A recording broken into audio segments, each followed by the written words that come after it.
am joined by Tawanda Sithole. He is a safeguarding officer with the International Olympic Committee. Tawanda, good morning, and thank you for joining us. I think every time I meet somebody from ZOC or the IOC, I always have to feel like I still have to say congratulations, because we're still in a very celebratory mood with Kirsty Coventry, our very own, elevated to the highest post, not just at the IOC, but arguably in world sport. Definitely so, and you're not wrong. I think it came as something that we, as not just Zimbabweans, but Africa as a whole, we were wanting to be recognized. And I also believe that even when you look at the idea of inclusivity, we all are celebrating that for the first time, a female president is now in the IOC. So you are not wrong in really carrying on with the mood of celebrating. Yeah, Kirsty. And I want to speak about that, because when people think about the IOC, I think people think about the 4-year cycle. We just had Paris, and we're leading into LA 2028. But, you know, between those cycles, you guys as the International Olympic Committee, or people who work with the IOC, are always working. And I think this morning we want to talk about safeguarding in sport. And maybe let's start there. What is safeguarding in sport? Thank you very much, Fazwa. So safeguarding is a practice that has just recently been introduced, as informed by the studies that we've been having for the past 20 to 25 years, where they recognize that every athlete has got a human right. And there's need for us to now start seeking ways in which we go beyond just what is prescribed within the rules and regulations of any sport code, and try and protect the well-being or the affairs of an athlete on and off the field of sport. And that way preventing them from what we call non-accidental violence in sport. This being for the purposes of making sure that an athlete continues to perform to the best of their ability. So, I mean, when you talk about safeguarding, what are some of the key things that you guys will be looking at? Obviously, you're looking at protecting the athletes. Are there any specifics that you guys look at it on and off the field? Yes, so definitely we've got the idea of the term that I've already shared, the non-accidental violence in sport, which is basically a function of what occurs to a human being, right? You, as a human being, you still have the ability to feel, you still have the ability to sense. And by so doing, I think you saw prior to this interview, you saw a supporter was very emotional about what was happening. So now imagine the sense of abuse that he may carry after coming out on TV and crying. Transfer that to an athlete who is emotional. Transfer the idea of racism that's happening. Transfer the idea of cyberbullying that's happening to our athletes. It's coming out in the form of violence, that is not direct physically, but has a sense or a potential of affecting an athlete.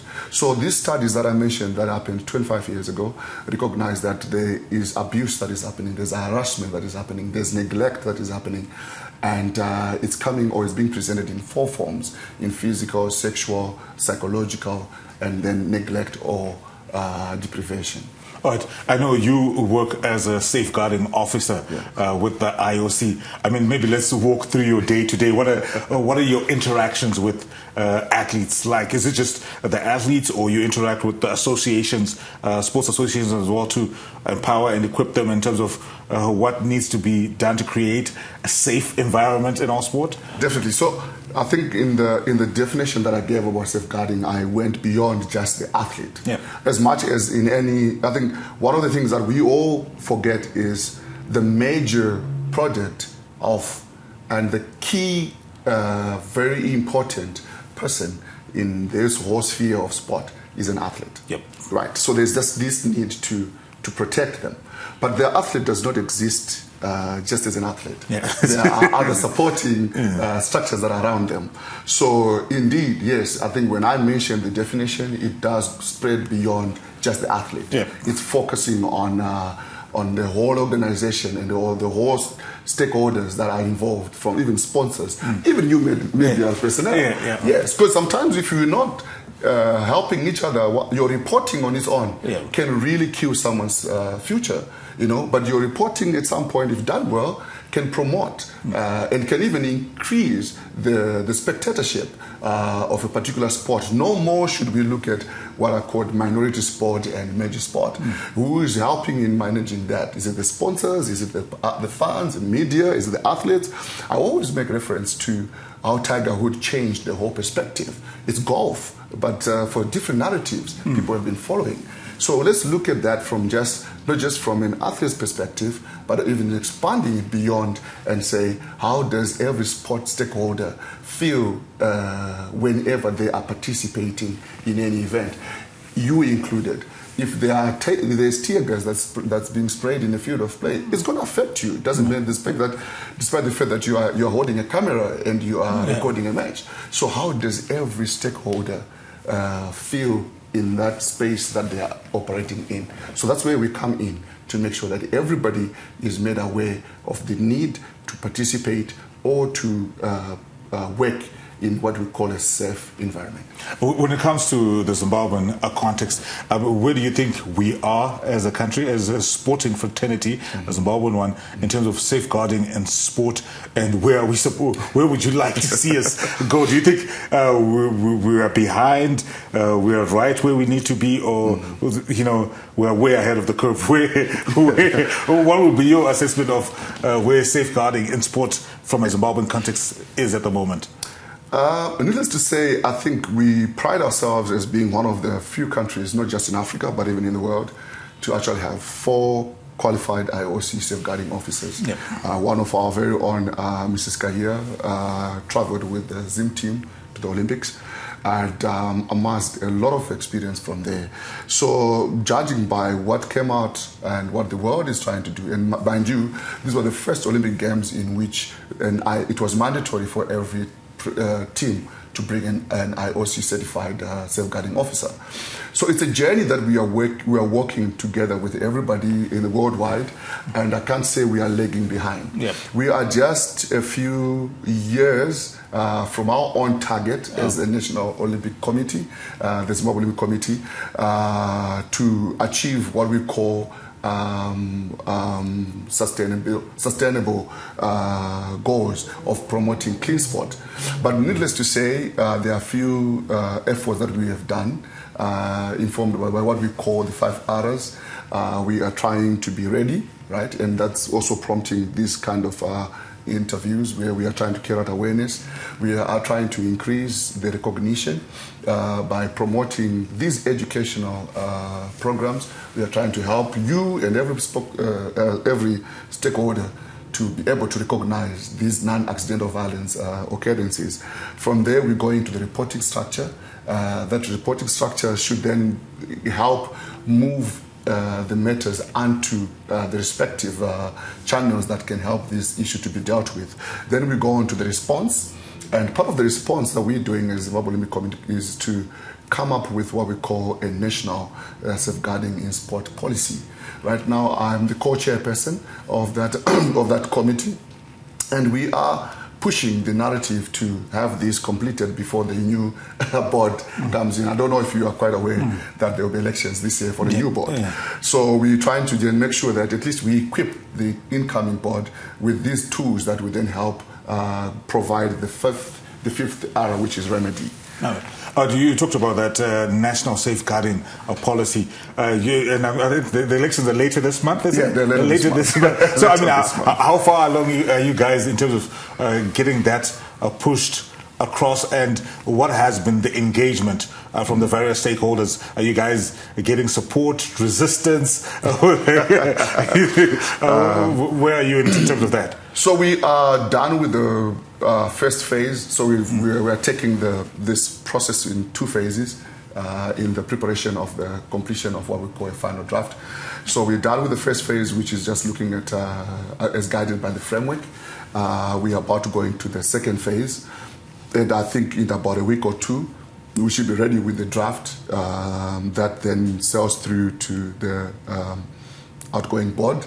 I don't know if they still have the mandate to sit and review it before they pass it as a final document.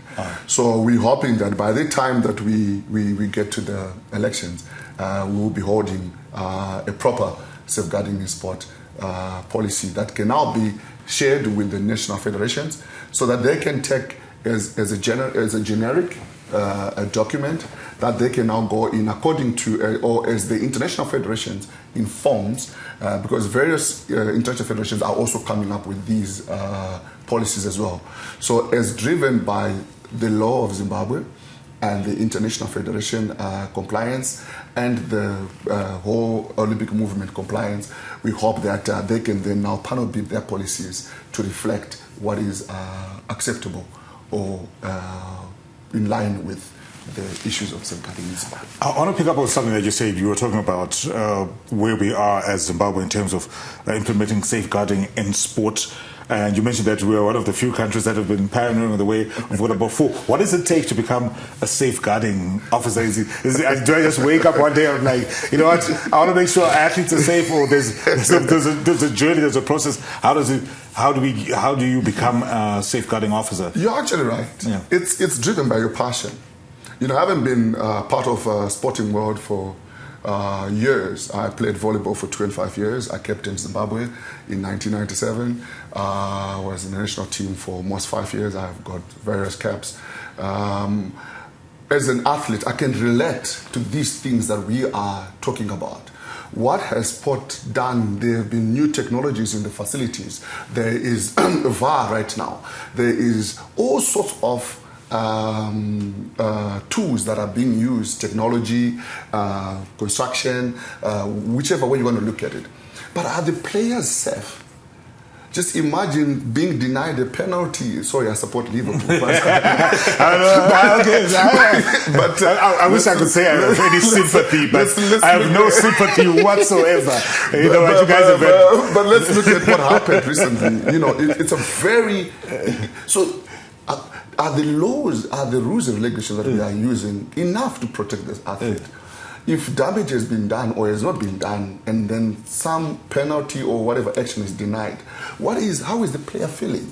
How is the whole club feeling? Yeah. Let's go to a point where you are now denied a championship by 1 point because of an incident that happened. Yeah. Do you still remain a proper athlete? Yeah. You know, as a sponsor, are you willing to continue putting money into something that does not really feel? So that's passion driven, and when you recognize those things, what you simply do is then you apply to the International Olympic Committee, and then you will then fulfill or meet the conditions that are required. You definitely need a letter from the Zimbabwe Olympic Committee to support your application. And as they select, then that's now beyond us. Okay. But we can only recommend. And then you also need to belong to a national federation or a recognized sporting facility.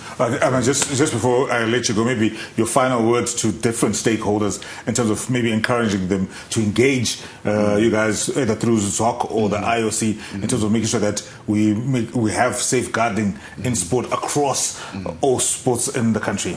What I'll say is sport is becoming a multi-billion-dollar. It is already a multi-billion-dollar industry. You cannot be left out. But even though it comes with its own rules and regulations that we need to abide by. And this issue of safeguarding, I can just say everything that is now possible was once impossible.